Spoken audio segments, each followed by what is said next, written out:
The fog over the Aleutian Islands has no beginning and no end. It is a cold, wet shroud that smothers sound and leaches color from the world, leaving only shades of gray. The sky is gray, the volcanic rock is gray, the churning sea is gray, and the steel plates of the makeshift airstrip are slick with a gray, persistent dampness. The only sound that ever seems to truly break the silence is the guttural roar of a radial engine coughing to life, a mechanical heartbeat pushing back against the oppressive quiet. For the American pilots stationed here in 1942, this is the edge of the world, a purgatory of mud and waiting. The air is a cocktail of cold salt spray, diesel fumes, and the metallic scent of fear, a constant reminder of the unseen enemy that owns the skies to the west. In the smoky briefing rooms and makeshift hangars, they speak of it in hushed tones, never with bravado, always with a kind of reluctant awe. They call it the Zero. It is not just an airplane. It is a myth, a phantom that materializes from the clouds, dances through their formations with impossible grace, and vanishes, leaving behind a trail of fire and falling friends. To the young men flying the rugged, heavy P-40 Warhawks and F-4F Wildcats, planes built like flying tractors, dependable and tough, the Zero is a specter of superior technology. It represents a terrifying possibility that the enemy is not just determined but brilliant. How could a machine so light, so agile, be so deadly? The question hangs in the air, thicker than the ever-present fog. Lieutenant Commander Jack Griffin believes every myth has a mechanical explanation. At 32, he is a man forged in the American ideal of pragmatic confidence, a test pilot with a mechanic's soul. His hands, stained with grease and etched with the memory of 1,000 bolts and wires, are his instruments of truth. He sees the world not in terms of myths, but of physics, stress tolerances, and engineering trade-offs. His intellectual pride is his armor. He cannot accept that an enemy could create something so fundamentally better. He is haunted by the faces of the young pilots he trained, boys sent into the vast Pacific sky who never returned, their last moments a desperate, losing battle against a machine he has never seen up close. If you believe the soul of a nation is revealed in its engineering, write "Made in America" in the comments. Miles away, on the desolate island of Akutan, a different drama unfolds under the same grey sky. A lone Mitsubishi A6M0, its engine starved of oil, glides silently toward the earth. Its pilot, a young flight petty officer, sees what he believes is a smooth, grassy field, a perfect spot for an emergency landing. But the Aleutian tundra is a lie. It is a bog, a sponge of water and earth concealed by a thin layer of green. The Zero's wheels touch down, dig in, and in a heart-stopping, grotesquely slow motion, the aircraft flips onto its back. The sound is not a crash, but a sickening crunch of metal and bone. The pilot's neck snaps instantly. In the profound silence that follows, the Zero lies inverted but almost perfectly preserved, a fallen angel in a god-forsaken land. Weeks pass. The war rages on, and the ghost plane of Akutan rests undisturbed, slowly sinking into the mire. Then a U.S. Navy patrol, cutting through the mists on a routine sweep, spots the impossible, the red sun emblem on a wingtip, stark against the green tundra. They approach with caution, their weapons raised, expecting a trap. But there is only silence. What they find is not a wreck, but a prize beyond their wildest imaginings. The enemy's ghost, the untouchable myth, is lying helpless before them. The canopy is intact, the fuselage unriddled by bullets, the elegant lines of its design clear and undeniable. It is a moment of pure, dumb luck that will change the course of the air war in the Pacific. They have not just found a downed plane. They have captured the enemy's soul. The news travels up the chain of command like an electric shock, finally reaching Griff in his San Diego hangar. The Akutan Zero is coming. It is carefully disassembled by engineers who treat each component like a sacred relic, crated and shipped across the ocean. For Griff, the wait is agonizing. This is not just another piece of enemy hardware to be analyzed. This is the embodiment of the fear that has been eating away at his men's morale. It is the key to unraveling the myth, to turning the tide. As the crates arrive under the cloak of darkness, guarded by armed Marines, he feels the weight of the moment. He is about to perform an autopsy on a legend, and he knows with a chilling certainty that whatever he finds inside will force him to confront a truth far more complex and terrifying than he ever imagined. The hangar door groans open. a deep metal protest against the damp San Diego night, revealing a space transformed into a sterile operating theater. The air, usually thick with the familiar smells of oil and hot metal, is now heavy with the scent of pine from the massive crates and the cold, foreign odor of the Pacific. Lieutenant Commander Jack Griffin stands under the harsh glare of a single spotlight, his shadow long and distorted against the concrete floor. The silence inside is absolute, a vacuum waiting to be filled. His team of engineers, the best the Navy has, stands back, their faces a mixture of professional curiosity and a boyish, almost reverent awe. This is not just captured equipment, it is a ghost, transported from the mists of the Aleutians. And Griff is the high priest chosen to perform its exorcism, to strip away the myth and expose the machine. With a screech of protesting nails, the first crate is pried open. What lies within stops the breath in their throats. They expected a weapon of war, something brutal and angular, a thing of rivets and raw power. Instead, they see a piece of a wing, its surface painted a pale, almost ethereal gray. The iconic red circle of the Hinomaru glowing like a fresh wound under the hangar lights. The metal is impossibly smooth, the lines curving with the organic grace of a seabird's feather. As more pieces are revealed, the slender fuselage, the delicate tail assembly, a disquieting truth begins to dawn. This is not the product of a brute force industrial mindset. It is the work of an artist. They are not uncrating a fighter plane. They are unwrapping a samurai's sword, a creation where form and function have been fused into a single lethal elegance. Griff approaches the fuselage, compelled by a force he doesn't understand. He runs his bare hand along its side, expecting the familiar feel of raised rivet heads that pockmark the skin of every American plane. But his fingers find nothing. The surface is perfectly unbelievably smooth. Every rivet is flush, countersunk into the duralumin skin with a watchmaker's precision. It's a small detail, an engineer's obsession, but its implication is staggering. This wasn't built on an assembly line that valued speed and volume. It was crafted by men who counted every ounce of weight, every whisper of aerodynamic drag. This plane wasn't designed to absorb punishment. It was designed to avoid it entirely, to dance between the raindrops of machine gun fire. He feels a cold knot tighten in his stomach. This is a philosophy of flight he has never encountered. The team carefully lifts the canopy, the plexiglass clear and unblemished. Griff leans in, his flashlight beam cutting through the darkness of the cockpit. What he sees deepens the mystery. There is no armor plate behind the pilot's seat, no thick self-sealing bladder lining the fuel tanks. The cockpit is Spartan, stripped of every non-essential component. The controls are simple, the stick slender, the throttle quadrant an exercise in minimalist design. The chilling realization washes over him. The Japanese had made a deliberate, terrifying trade-off. They had sacrificed the pilot for the plane. They had stripped away every ounce of protection to gain a few extra feet of altitude, a few degrees of turn rate. It is a declaration of war not just on America, but on the very instinct of self-preservation.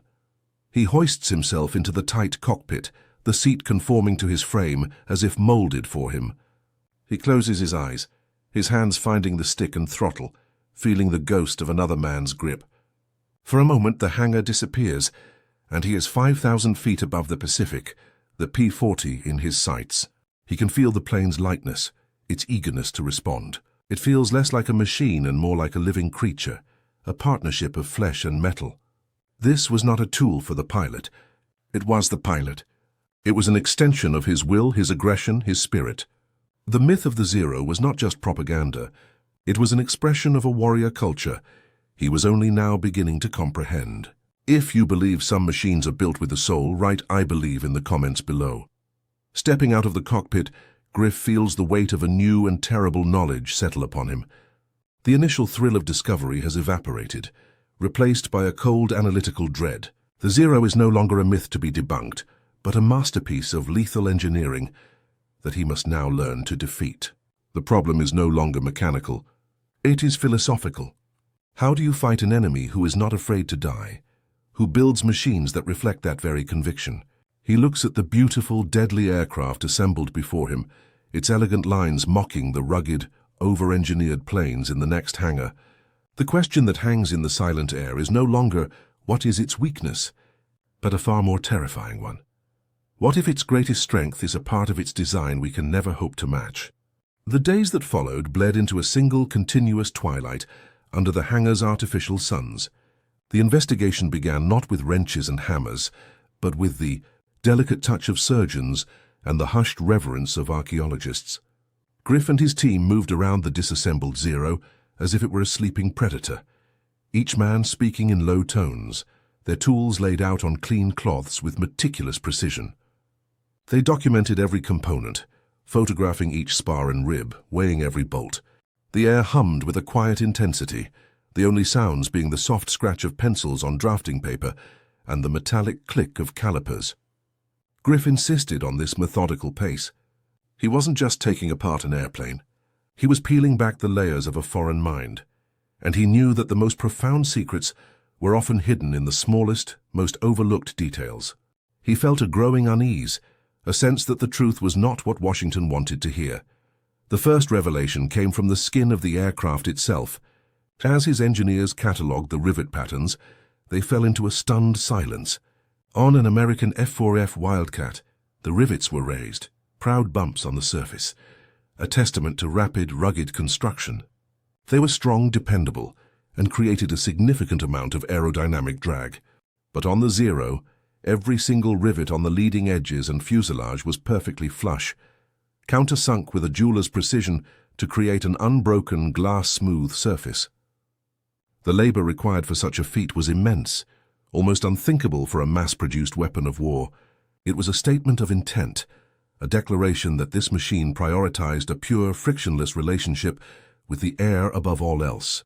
It was an artist's obsession with perfection, a philosophy so alien to the American ideal of good enough for government work that it felt like a personal insult to Griff's entire worldview. As they delved deeper into the fuselage, moving past the elegant cowling of the Sakai engine, the unsettling discoveries mounted. When they reached the cockpit assembly, one of the younger engineers, a boy from Ohio named Miller, simply stopped and stared. Griff came over to see what had halted the work. Behind the pilot's seat, where every American plane had a thick slab of steel armor plate designed to stop a .50 caliber round, there was nothing. Just a thin sheet of duralumin and the open space of the fuselage. The implication was a physical blow. The designers had made a conscious, cold-blooded choice. Protecting the pilot was less important than saving 80 pounds of weight. They had traded the man's life for a few extra feet per minute in climb rate. Griff looked at the empty seat, imagining the young Japanese pilot who had sat there, and felt a profound, horrifying connection to his enemy's calculus of sacrifice. The horror compounded when they examined the fuel system. American planes were being fitted with state-of-the-art self-sealing fuel tanks, heavy rubber bladders that could absorb a bullet hit and prevent a catastrophic fire. The Zero had none. Its wing tanks were integral to the structure, unprotected, a vast reservoir of high-octane gasoline just waiting for a single tracer round to turn the entire aircraft into a funeral pyre. This explained the reports of Zeros exploding in mid-air with shocking fragility. It was another deliberate sacrifice on the altar of performance. The plane was a thoroughbred, bred for one perfect, glorious race with no consideration for a second. It was designed to kill, to win, and if necessary to burn, with an almost beautiful finality. The American Wildcat was a brawler built to take a punch and come home. The Zero was a duelist's rapier, built to strike first and never be touched. The pressure from the outside world began to intrude on their sealed laboratory. Telegrams from the Navy Department arrived daily, their terse language betraying a growing impatience. Washington wanted a simple answer, a tactical silver bullet they could wire to the fleet in the Pacific. They asked for engine performance charts, structural stress limits, and a list of exploitable weaknesses. They wanted to know the magic number, the airspeed at which the Zero's controls stiffened, the altitude where its engine gasped for air. Griff read the messages with a growing sense of despair. How could he explain in a telegram that the Zero's greatest weakness was also its greatest strength? How could he communicate that the flaw was not in the machine but in the American doctrine that was trying to fight it? He was uncovering a complex philosophical truth, and his superiors were demanding a simple mechanical lie. He gathered his exhausted team under the wing of the partially assembled Ghost. The pieces were laid out on the hangar floor, a skeleton of impossible grace. He held up a blueprint, its crisp lines a map of the enemy's soul. "They aren't building a plane," he said, his voice low and heavy. "They are building an idea. The idea is that one perfect strike is worth more than the life of the pilot or the durability of the airframe." He pointed to the empty space behind the cockpit. "They removed the armor." He gestured to the wing. "They removed the self-sealing tanks. They did it to make it climb like a rocket and turn on a dime. We've been looking for a flaw in the engineering, but the engineering is brilliant. The flaw is that it's built by men who assume they won't be coming home." The room was silent, the weight of his words settling over them like the Aleutian fog. That night, long after his team had gone home, Griff stood alone in the center of the cavernous hangar. The reassembly had begun, and the Zero was slowly taking shape again, resurrected under the harsh lights. He walked around it, his hand trailing along the smooth, cold metal of the wing. He was no longer looking at it with the arrogant eye of a rival, but with the focused, almost desperate humility of a student. The myth of the untouchable phantom was gone, replaced by the far more terrifying reality of a perfectly optimized weapon. He now understood its secrets on paper, in the cold language of numbers and blueprints, but he knew with a certainty that chilled him to the bone that he would never truly understand it until he took it into the sky and let it teach him the brutal, elegant lessons it had taught so many of his fallen comrades. The first report Griff sent to Washington was less a technical document and more a philosophical treatise. He wrote for hours, the words pouring out of him with the force of a revelation, trying to translate the cold language of engineering into a warning his superiors could understand. He described the flush rivets not as a manufacturing choice, but as a statement of spiritual purity, an obsession with an ideal of flight that bordered on religious. He explained the absence of armor plate not as a weakness, but as a terrifying declaration of intent, a belief that the pilot's life was secondary to the perfection of a single, decisive moment in combat. He argued that they were not fighting a mere machine, but a culture of sacrifice made manifest in duralumin and steel.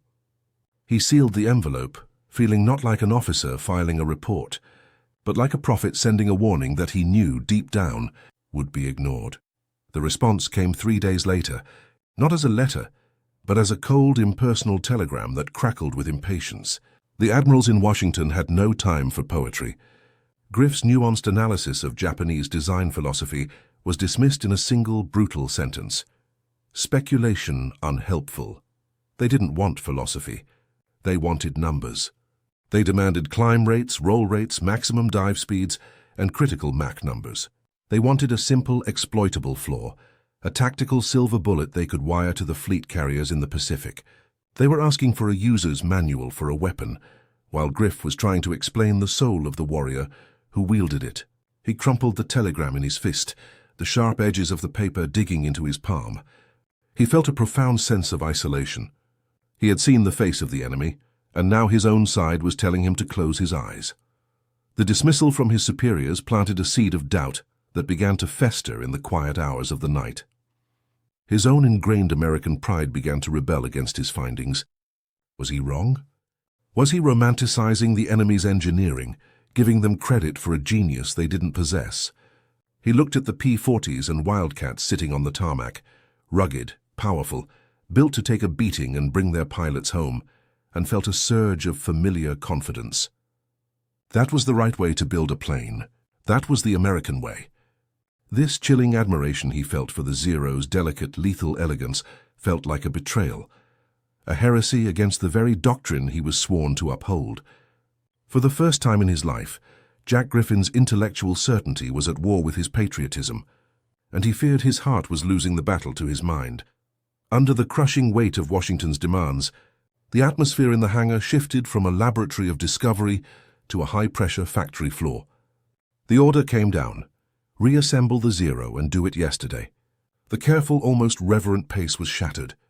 The quiet hum of concentration was replaced by the frantic clang of wrenches and the sharp, frustrated shouts of engineers working against the clock. The Zero, once a beautiful mystery, now seemed to mock them as it slowly came back together. Each perfectly fitted panel, each slender wing spar, was a reminder of the enemy's superior craftsmanship. For Griff, the process was a special kind of torture. He felt like a man being forced to reforge the very sword that was destined for his own throat. Each turn of the screw a step closer to a truth he was increasingly terrified to confront. In the midst of this frantic reassembly, as an engineer was fitting the pilot's seat back into the Spartan cockpit, his hand brushed against a small folded piece of paper lodged deep within the metal frame. He pulled it out and handed it to Griff. It was a simple piece of rice paper, covered in delicate inked characters. He couldn't read the Japanese script, but he didn't need to. In that moment, the pilot who had died on Akutan ceased to be a statistic or an enemy combatant. He became a man, a young man who carried a prayer, a poem, or perhaps a letter from a mother or a lover into his final battle. This small, fragile artifact humanized the ghost. It solidified Griff's conviction that to defeat the Zero he had to understand not just how it was built, but why it was built, and for whom. The machine had a soul because the man inside it had one. With the final rivet hammered into place, the Akutan Zero stood whole again, a silent predator under the hangar lights. A team of experienced test pilots had been assigned to fly it, but Griff knew it wasn't enough. Numbers on a chart and second-hand reports would never capture the essence of the machine. He gathered his exhausted team and made an announcement that silenced the room.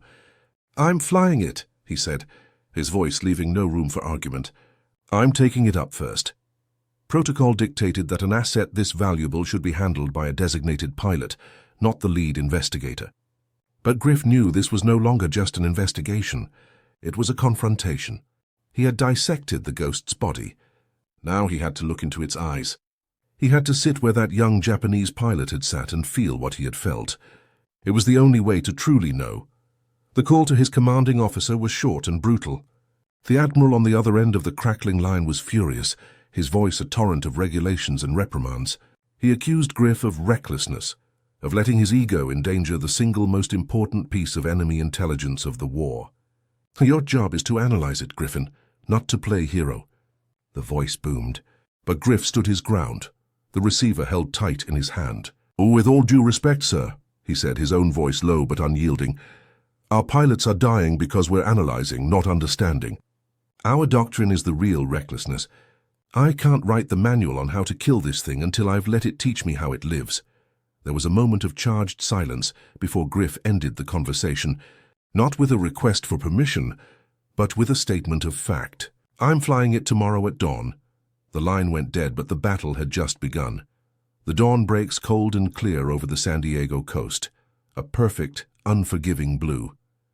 The Sakai engine of the Zero coughs to life, with a sound utterly alien to the American ears on the flight line, a smoother, higher-pitched growl than the guttural roar of their own radials. As Griff taxis onto the runway, he feels the lightness of the machine, a nervous energy thrumming through the control stick.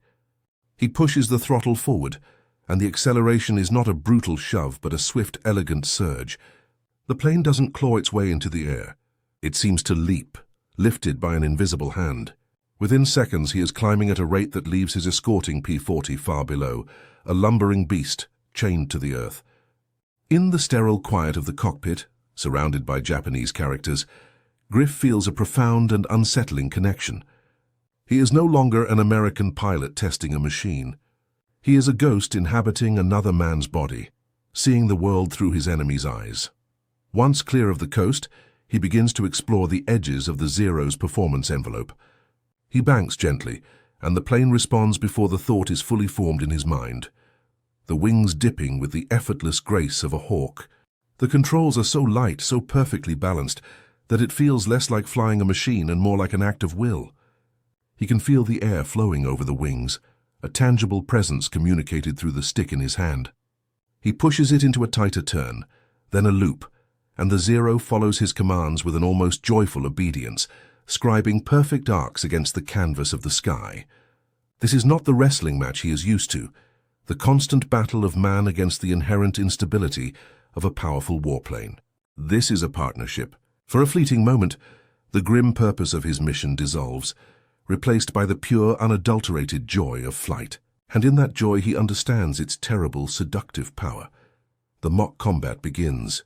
His first opponent is a P-40 Warhawk, piloted by a cocky young lieutenant who believes American horsepower can solve any problem.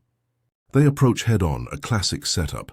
The lieutenant, following his training to the letter, brakes hard into a turn, intending to get on Griff's tail. Griff simply follows, pulling the stick back gently. The world outside his canopy begins to pivot. The P-40, fighting its own weight and aerodynamic drag, seems to hang in the air, its turn wide and labored. The Zero, however, turns inside the American fighter with almost contemptuous ease. The P-40 fills his gun sight. He could have fired a single burst and ended it. The voice of the lieutenant crackles over the radio, a string of curses born of disbelief. Where did he go? I've lost him. He's on my 6. The bravado has vanished, replaced by the first cold whisper of fear. The myth is real. Next is the F-4F Wildcat, the Navy's best, flown by a seasoned veteran named Casey. There is no bravado here, only a grim professionalism. Casey is smart. He tries to use his plane's superior roll rate to scissor and force an overshoot. But Griff, now fully attuned to the Zero's nature, refuses to play that game.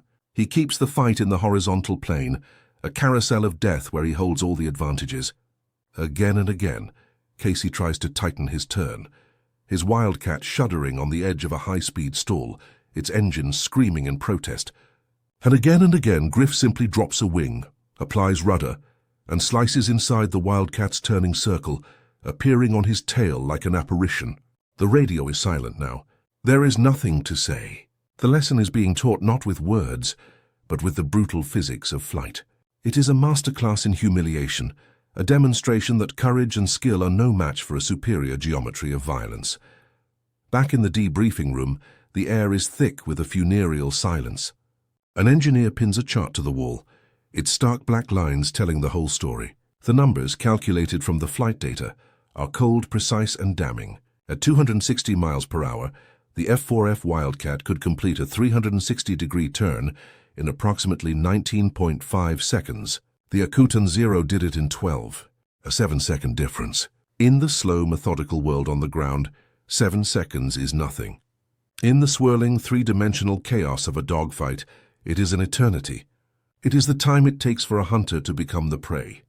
It is the gap between life and death. Griff stares at the graph, at the elegant, terrifying curve of the Zero's performance. It is not just a line on a piece of paper. It is a tombstone, an epitaph for every American pilot who had followed his training, entered a turning fight with a Zero, and vanished from the sky. The revelation washes over Griff with the force of a physical impact, buckling his knees. They had been wrong. Utterly, fatally wrong. It wasn't about building a tougher plane. It wasn't about training more aggressive pilots. Their entire doctrine, the philosophy of air combat that was drilled into every cadet, was a lie. Turn and burn, they were taught. Engage the enemy, get on his tail, and stay there. It was a doctrine born of American confidence, a belief in the inherent superiority of their men and machines. But that doctrine was sending them to their deaths. They were teaching their pilots to play a game where the rules were written by the enemy, in a language they couldn't understand. They were telling their men to fight a duel with swords, when their opponent was armed with a rapier. The arrogance of it, the sheer blind pride, was staggering. But amidst the despair, a new thought flickered, a memory from the flight. In a high-speed dive, the Zero had felt different. The light controls had stiffened, becoming heavy and unresponsive. Its exquisitely designed wings, so perfect for turning, protested against the immense stress of negative G-forces. The Zero could not dive with them. The answer was there, hidden within the problem itself. The path to victory was not through imitation, but through opposition. You do not dance with the Zero. You do not honor its terms of engagement. You use your superior weight and power to strike from above, a bolt from the blue, and then you dive away, refusing the turning fight it craves. It was a tactic of discipline over aggression, of patience over instinct. It was a humbling, difficult truth, one that would require them to unlearn everything they thought they knew about victory. The war in the air was about to be rewritten. He pushes the throttle forward, and the Zero climbs into the vast, empty cathedral of the California sky. Below him, his best friend Sully follows in the brand-new F-4F-4 Wildcat, its engine a familiar, comforting roar. But up here in the cold, thin air, there is no comfort. There is only the alien hum of the Sakai engine and the chilling purpose of their mission. They level off at 10,000 feet, two specks of metal against an unforgiving blue canvas, circling each other like ancient gladiators entering the arena. The radio crackles with Sully's voice, a casual, "Ready when you are, Griff." But Griff feels no readiness, only the cold weight of the truth he is about to confirm. He keys the mic, his voice a dry whisper. "Engaging now." With a gentle bank, he initiates the turn and the terrifying ballet begins, a dance where every elegant move is a step closer to a fatal, undeniable conclusion. The world outside Griff's canopy begins to pivot with an impossible fluidity. He pulls the stick back, and the Zero responds not like a machine but like a thought made manifest in metal and air. It carves a circle in the sky so tight, so viciously efficient, that it feels as though the plane is rotating around a fixed point. Through the plexiglass, he watches Sully's Wildcat struggle to follow. The American fighter, a beast of rugged power, fights against its own nature. It shudders, its wings protesting as Sully hauls it into the tightest turn it can manage, but it's not enough. The Wildcat's turning circle is a wide, desperate arc, while the Zero's is a perfect, lethal circumference drawn inside it. There is no contest. This is not a battle of skill or courage. It is a simple, brutal equation of physics, and Griff is on the winning side, a position that fills him not with triumph, but with a sickening, hollow dread. In that moment, looking back at the struggling Wildcat falling perfectly into his gun sight, the final horrifying piece of the puzzle clicks into place. He isn't just flying a superior aircraft, he is inhabiting his enemy's mind. He can feel it now, the absolute predatory confidence of the Japanese pilot who knows his opponent's every move before he makes it. The Zero doesn't just invite a turning fight, it seduces its victims into one. It dangles the possibility of engagement, appealing directly to the aggressive, head-on instinct of every American pilot. "Turn and burn!" the doctrine screamed. It was a trap, a beautiful, elegant, and perfectly engineered trap. They had been training their men to commit suicide, to willingly enter an arena where the laws of aerodynamics had already declared them the losers. The myth of the Zero wasn't about the machine. It was about the lie they had told themselves. The faces of the dead flashed before his eyes. Young men from Texas and Ohio, boys he had personally trained, whose hands he had shaken before they climbed into their cockpits for the last time. He saw them in their Wildcats and Warhawks, spotting a Zero, their hearts pounding with a mixture of fear and patriotic fire. He saw them following their training to the letter, braking hard, determined to get on the enemy's tail. And he saw them dying, confused, betrayed not by their own courage but by the very doctrine that was supposed to keep them alive. The weight of this revelation is a physical force, pressing him into his seat, stealing the air from his lungs. The enemy hadn't just built a better fighter. They had understood American pride better than the Americans did, and they had forged it into a weapon that was turning the Pacific sky into a graveyard. He breaks off the engagement, diving away, leaving a stunned and silent Sully circling alone in the sky. The flight back to the base is a blur. He lands the Zero with a mechanical precision that belies the storm raging inside him. As the engine sputters into silence, the quiet that rushes in is absolute and profound. He sits for a long moment, his gloved hands resting on the control stick, feeling the ghost of the Japanese pilot who had died so far from home. When he finally unbuckles and climbs out, his movements are stiff, his face a pale mask of exhaustion and grief. He walks across the tarmac, past the ground crew who avert their eyes from the look on his face, each step echoing the finality of a judge walking toward the bench to deliver a verdict. He is no longer an engineer or a test pilot. He is a messenger, bearing a truth so terrible it will shatter the very foundation of their war. He pushes open the door to the debriefing room. The air is thick with stale smoke and unspoken questions. His commanding officer, the other pilots, the engineers, they all turn to face him, their expressions a mixture of hope and anxiety, waiting for the simple answer, the tactical key that will unlock the puzzle. Griff walks to the front of the room, his flight suit smelling of the enemy's machine. He looks at the faces staring back at him, faces full of the same pride and confidence that had been his own just weeks ago. He feels the weight of all the lives that now depend on his next words. He takes a slow, steadying breath, looks his commander directly in the eye and lets the devastating truth fall into the silent room. "So you don't dogfight it," he says, his voice low but clear, cutting through the silence like a razor. "You don't follow it in a turn. To do so is suicide."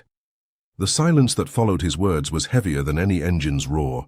It was the sound of an entire worldview fracturing, of a foundation of pride turning to dust.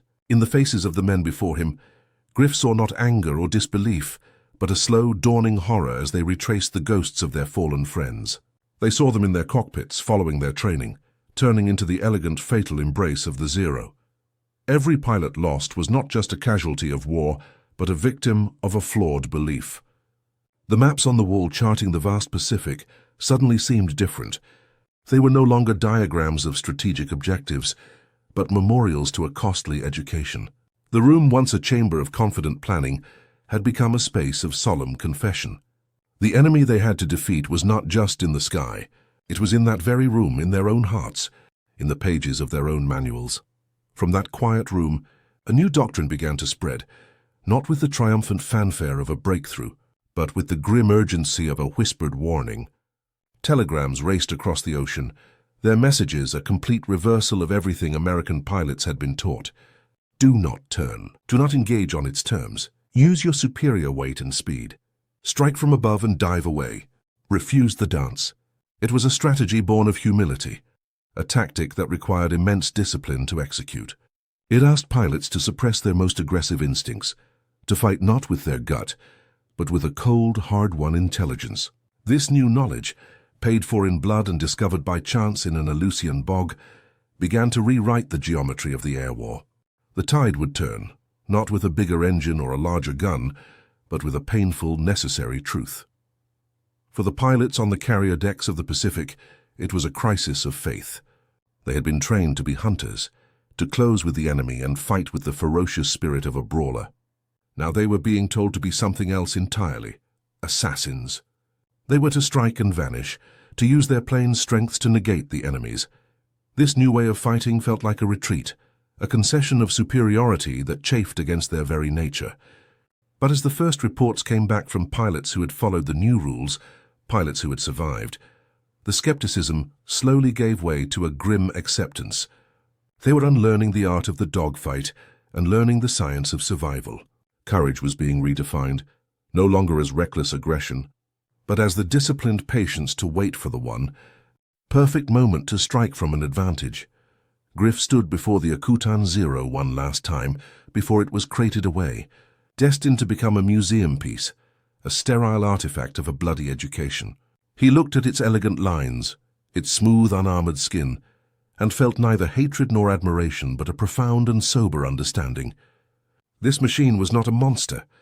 It was a teacher. It had held up a mirror to American arrogance and forced them to see the fatal flaws in their reflection. It had taught them that victory is not always won by the strongest, but by the one who best understands the nature of the fight. The ghost of the young pilot who died on that desolate island had, in his final silent act, given his enemies the greatest gift they could ever receive: the truth about themselves. If you believe our greatest lessons often come from our adversaries, share your thoughts below. The fog over the Aleutian Islands, where this story began, is a perfect metaphor for the fog of war, that blinding mist of pride, assumption, and incomplete knowledge. For months, American pilots flew into that fog, believing their strength and courage were enough. The Zero that fell from the sky was not just a piece of wreckage. It was a sudden, piercing beam of light that cut through the haze, revealing the treacherous landscape for what it was. It illuminated a truth that applies far beyond the realm of aerial combat, a lesson etched in the cold calculus of life and death. It is a truth that nations and the people who comprise them often learn too late, at a cost too great to bear. The lesson was as simple as it was brutal, a universal principle laid bare in the skies over the Pacific. True strength is not found in the arrogance of power, but in the humility to understand your opponent. The sky did not change that day, but the way men saw it did. It was no longer just a space to be conquered, but an arena of ideas, a place where philosophies of war and life itself clashed at 400 miles an hour.